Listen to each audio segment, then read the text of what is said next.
Hello everyone, welcome to Global Online. This is Ankita Sood. So NTA UGC net paper 1 का बहुत ही ज्यादा important and हर साल पूछे जाने वाला टॉपिक आज हम डिस्कस करने वाले हैं, जिसका नाम है NEP 2020 यानी कि नेशनल एजुकेशन पॉलिसी 2020।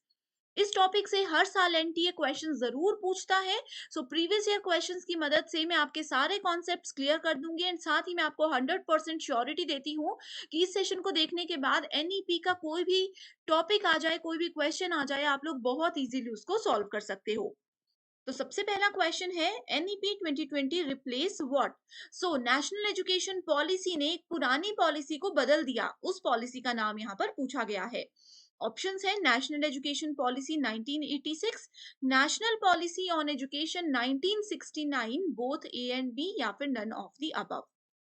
तो इसने रिप्लेस किया था option number 1 national education policy 1986। अब यहाँ पर स्टूडेंट्स आप लोग कंफ्यूज हो सकते हो, क्योंकि एग्जाम में कई बार पूछा जाता है एनईपी 1986 या फिर पूछा जाएगा नेशनल पॉलिसी ऑन एजुकेशन 1986। तो ये दोनों ही सेम है, आपको ईयर याद रखना है। सो ईयर को ध्यान में रखोगे, इजीली आपका आंसर सही हो जाएगा। ओके, सो यहाँ पर आपको पता होना चाहिए कि ये पुरानी पॉलिसी कब बनी थी। 1986 में बनी थी। राजीव गांधी जी की अध्यक्षता के दौरान ये पॉलिसी बनाई गई थी। ठीक है, एंड जो नई पॉलिसी है उस पॉलिसी में बहुत सारे चेंजेस लाए गए हैं समय के हिसाब से। एजुकेशन में जो बदलाव होने चाहिए वो बदलाव आए हैं, लेकिन ये जो पुरानी पॉलिसी थी ये भी बहुत अच्छी थी एंड इसके भी अभी तक बहुत से रूल्स एंड रेगुलेशन और बहुत सी चीजें इंप्लीमेंट नई पॉलिसी में की गई हैं। Next question is, the new education policy is based on pillars. How many pillars does it have? So national education policy 2020 के कुछ pillars होते हैं जिस पर ये based होती है। कितने pillars हैं ये पूछा गया है। ऑप्शन 1 यहाँ पर करेक्ट है, इसमें टोटल 5 पिलर्स होते हैं, जिसमें से कि सबसे पहला पिलर आ जाता है एक्सेस। एक्सेस का मतलब होता है कि हर बच्चे को, चाहे वो किसी भी कास्ट का हो, किसी भी लोकेशन का हो, किसी भी जेंडर का हो, किसी भी लेवल का बच्चा हो, सभी को इक्वल अधिकार है, इक्वल लेवल पर एजुकेशन मिलनी चाहिए। एनईपी 2020 के अंदर ये बताया गया था कि कोई भी जाति, धर्म, उम्र, किसी भी तरह का बच्चा हो, सभी को बराबर अधिकार है। पूरे इंडिया में कोई किसी भी जगह पे एजुकेशन लेता है, स्पेशली हायर एजुकेशन, उनको एक ही लेवल की एजुकेशन प्रोवाइड करवाई जाएगी। दूसरा है equity, offering individualized support to students, यानी कि हर एक बच्चे को समान अधिकारों के साथ हर एक चीज ऑफर की जाएगी। जो किसी एक बच्चे को, किसी प्राइवेट स्कूल के स्टूडेंट को जिस लेवल की एजुकेशन दी जाती है, किसी गवर्नमेंट स्कूल के बच्चे को भी उसी लेवल की एजुकेशन दी जाएगी। ये इस पॉलिसी का एक पिलर है। तीसरी है क्वालिटी, यानी कि एक बेहतरीन एजुकेशन दी जाएगी, बेहतरीन शिक्षा हर एक बच्चों को प्रोवाइड कराई जाएगी, ताकि वो आगे आने वाले समय में अपना फ्यूचर सिक्योर कर सके अपने उस बेसिक नॉलेज की मदद से। तीसरा है अफोर्डेबिलिटी।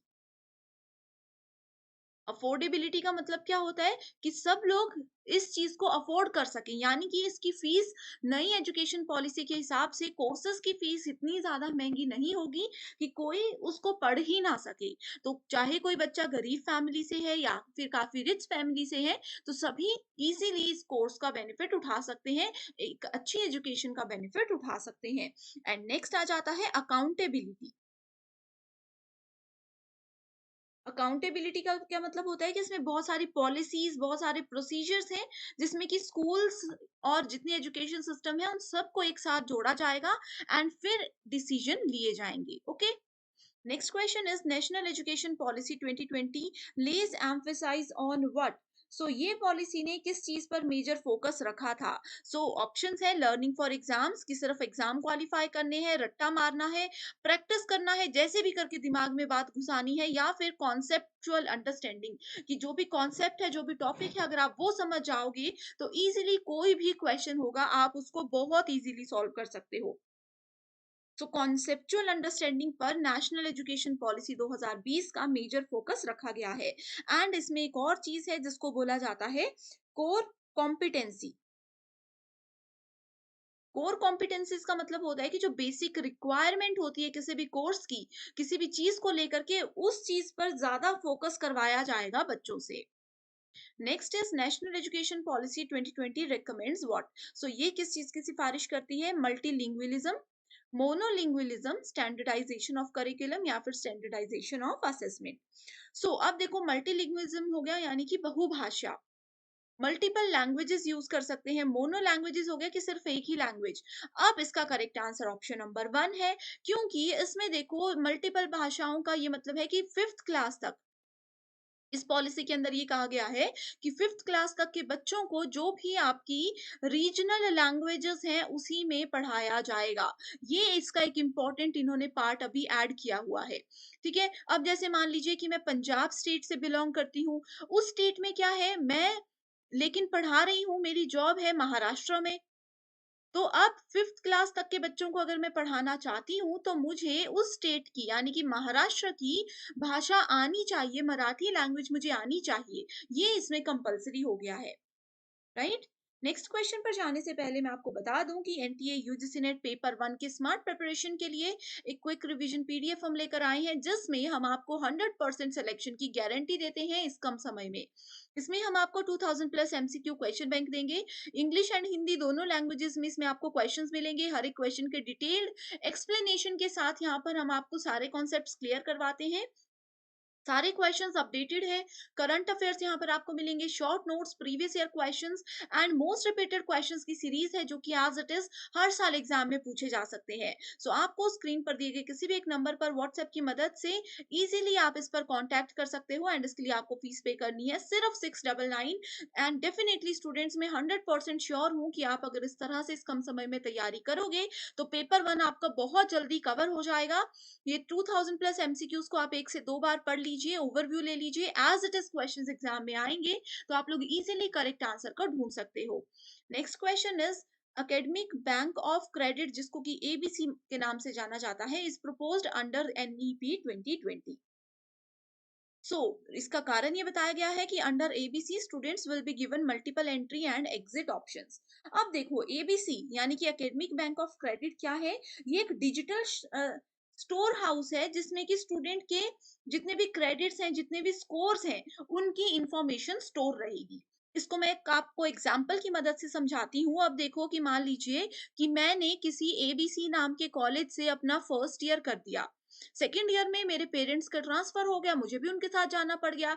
तो एमएनओ नाम के किसी कॉलेज में, किसी दूसरे स्टेट के कॉलेज में मैंने अपना सेकेंड ईयर कर दिया।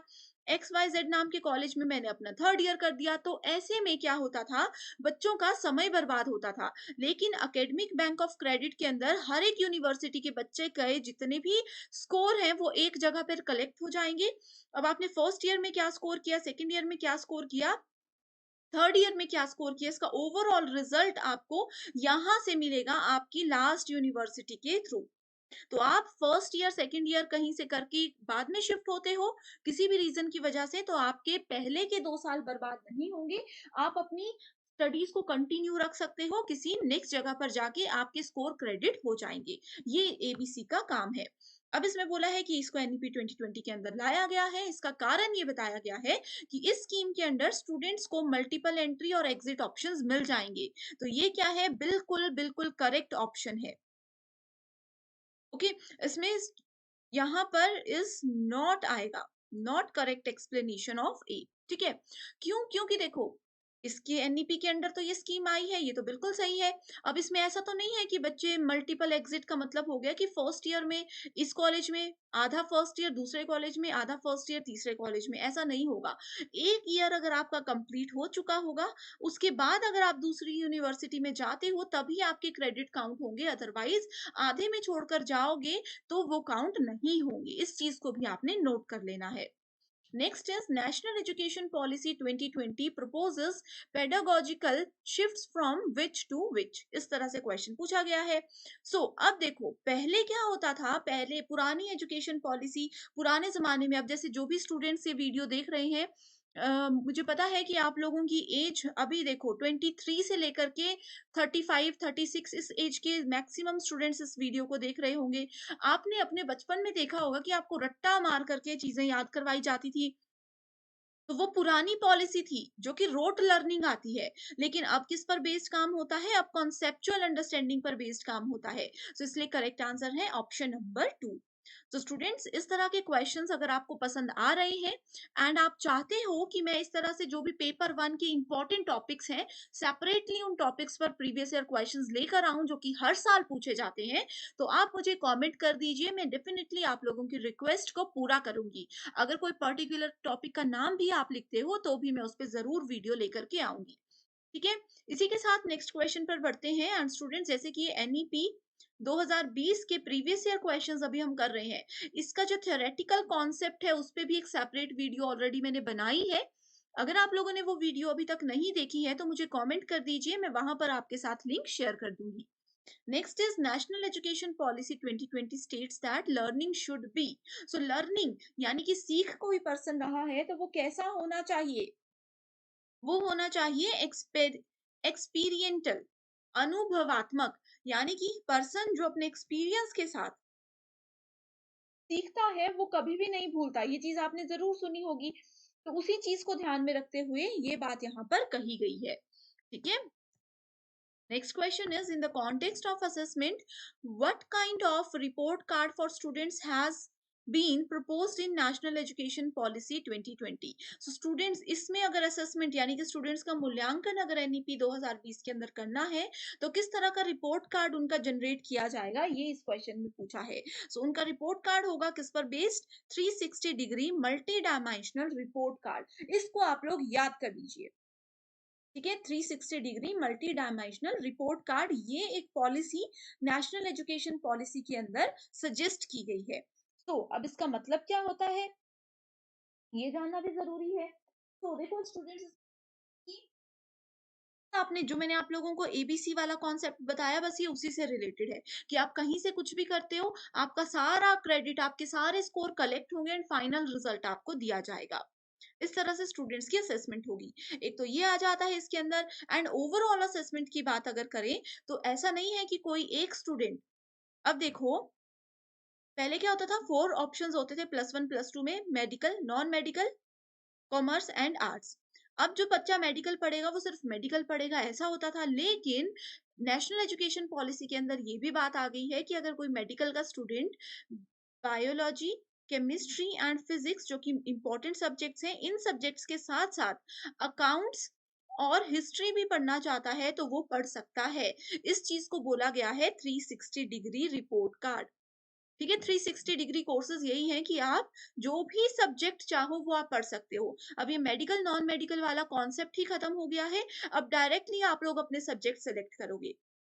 जैसे कि मैंने आपको एग्जाम्पल बताया कि मैं इकोनॉमिक्स भी पढ़ना चाहती हूँ, मैं हिस्ट्री भी पढ़ना चाहती हूँ, मैं फिजिक्स के साथ बायो भी पढ़ना चाहती हूँ। इस तरह से पढ़ूंगी तो कोई भी सब्जेक्ट्स है, कोई पर्टिकुलर फील्ड नहीं है, कोई पर्टिकुलर स्ट्रीम नहीं है, एंड ओवरऑल मेरा रिजल्ट इसी पर बेस्ड आ जाएगा। Next is national education policy 2020 emphasize on. देखो सेम क्वेश्चन है लेकिन ऑप्शंस डिफरेंट है। सो इसमें करेक्ट आंसर है flexible multi level activity based learning, यानी कि मल्टीपल एक्टिविटीज में स्टूडेंट्स को एनरोल करवाने के लिए, इन्वॉल्व करने के लिए इसमें मेजर फोकस रखा जाता है। पहले होता था स्टूडेंट्स का फाइनल रिजल्ट आता था सिर्फ उनके स्कोर के बेसिस पे कि उन्होंने अपने अपना जो सब्जेक्ट है उसमें कितना स्कोर किया। लेकिन न्यू एजुकेशन पॉलिसी ये बोलती है कि अगर कोई स्टूडेंट ए मैथमेटिक्स में वीक है, क्योंकि मैथ्स में वो सिर्फ 30% स्कोर ले कर आ सकता है, लेकिन गेम्स में वो बहुत अच्छा स्टूडेंट है, वो नेशनल लेवल तक गेम्स खेल कर आ चुका है। सो ऐसे केस में उन बच्चों को गेम्स की ओर फोकस करवाना चाहिए। So multi level activities based learning यहाँ पर होती है कि मेजर फोकस इस चीज पे है कि कोई भी इंडियन है, कोई भी पर्सन जो एजुकेशन ले रहा है वो एक सक्सेसफुल नागरिक बने, वो एक अच्छी जॉब करे, फिर चाहे वो किसी मैथमेटिक्स की फील्ड में हो या फिर गेम से रिलेटेड हो। Next is National Education Policy 2020 proposes what? So it proposes reduction of content of school curriculum, यानी कि स्कूल में जो भी सिलेबस है ये है उसको कम करने की फोकस किया गया है। Increased flexibility of school curriculum, यानी कि स्कूल के जो पाठ्यक्रम का लचीलापन है, बहुत इजीली है, इजीली एक्सेसिबल है, उस चीज को कम करना है। एम्फोसिस ऑन रोट लर्निंग, रट्टा मारना, emphasis on critical thinking. So correct answer है 1, 2 एंड 4। ठीक है, रूट लर्निंग को यहाँ पर क्या कर रहे हैं, हटा रहे हैं, एंड इसमें बोला है उसको बढ़ावा देना, जो कि बिल्कुल गलत ऑप्शन होगा। नेक्स्ट इज प्राइमरी क्लासेस जो कि फर्स्ट से लेकर के फिफ्थ क्लास तक होती है। Will consist which of the following stages according to NEP 2020। तो अब देखो स्टूडेंट्स, यहाँ पर एक नया कॉन्सेप्ट आता है, अगर आपको नहीं पता होगा। पहले एजुकेशन पॉलिसी में 10+2 आता था कि 10th क्लास तक का बच्चा, एक क्लास से 10th क्लास तक, +1 एंड +2, इस तरह से इस कॉन्सेप्ट को बोला जाता था क्या, 10+2 बेसिक। लेकिन अब इसको बदल दिया गया है, इसको बदल करके इसका नाम रखा गया है 5+3+3+4, ये इसका नाम रख दिया गया है। ठीक है, सो इसमें 5 जो इसमें पूछा गया है फर्स्ट ईयर से लेकर के, सॉरी फर्स्ट क्लास से लेकर के फिफ्थ क्लास तक के बच्चे, तो ये आ जाएंगे आपके प्रेपरेटरी स्टेज में, जो कि आ जाता है ग्रेड 1 से लेकर के ग्रेड 2 तक। 3 साल का बच्चा, 3 इयर्स प्री स्कूल आ जाते हैं इसमें। ठीक है, देखो इसको मैं ना अच्छे से लिख कर ही आपको बता देती हूँ। एक स्टेज आ जाता है प्रेपरेटरी स्टेज, जिसमें कि प्री स्कूल आंगनवाड़ी आ जाता है। ठीक है, आंगनवाड़ी आ जाता है। उसके बाद इसमें आ जाता है क्लास 1 एंड क्लास 2। उसके बाद दूसरा आ जाता है हमारे पास, सॉरी थोड़ी सी मिस्टेक हो गई है, ये है फाउंडेशनल स्टेज, ये है प्रेपरेटरी स्टेज। ठीक है, प्रेपरेटरी स्टेज आता है क्लास 3 से लेकर के क्लास 5 तक।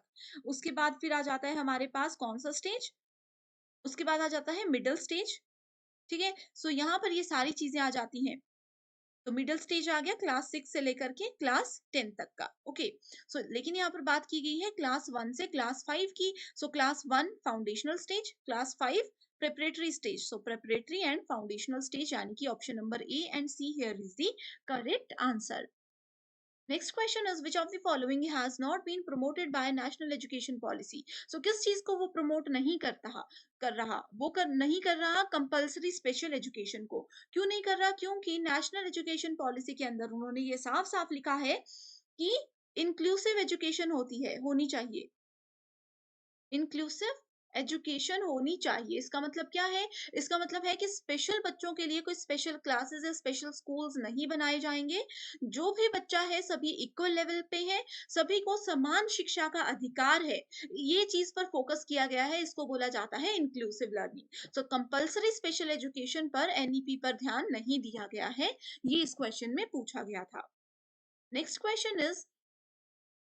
क्वेश्चन नहीं है, सो मैं आप लोगों को बता दूं कि यूजीसी नेट पेपर 2 प्रिपरेशन के लिए कंप्लीट स्टडी मटेरियल हम आपके लिए लेकर आए हैं। इसमें हम आपको पेपर 2 का कंप्लीट सिलेबस कवर कराते हैं, यानी कि टोटल 10 यूनिट्स के नोट्स एंड एमसीक्यू सीरीज यहाँ पर आपको मिलेगी, जिसमें कि important repeated and expected questions आपको हम प्रोवाइड कराते हैं। स्क्रीन पर जो भी सब्जेक्ट्स के नाम है उसमें से देखिए आपका सब्जेक्ट, एंड इस पर दिए गए व्हाट्सएप नंबर पर आप इजीली कांटेक्ट कर सकते हो। इसके लिए आपको फीस पे करनी है सिर्फ 1280 रुपीज, एंड लाइफ टाइम तक आप इसको यूज कर सकते हो।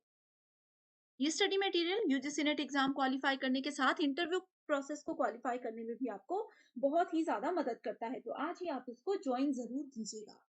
तो इसी के साथ स्टूडेंट्स, अगर आपको कोई डाउट है, कोई क्वेरी है, या आपको ये सेशन पसंद आया है, तो हमें कमेंट जरूर कर दीजिएगा। Thank you so much and I wish you all the very best.